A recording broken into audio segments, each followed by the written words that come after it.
ঘুরে দেখাই। এর আগে রাখাল রাজকে দেখাই। রাখাল রাজের মূর্তি আর এই যে মন্দিরটা।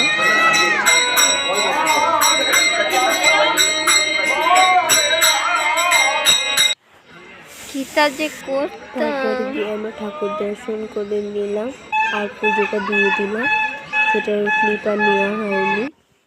দেখো তোমাদের দেখাচ্ছিলাম যে কত ভিড় হয়েছে। এরপরে আরও ভিড় হয়েছে, সেটাও তোমরা দেখতে পাবে। দেখো এর ধারে কত ভিড়।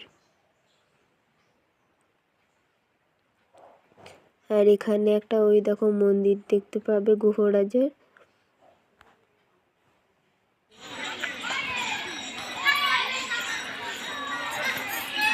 মন্দিরটার সামনে গিয়ে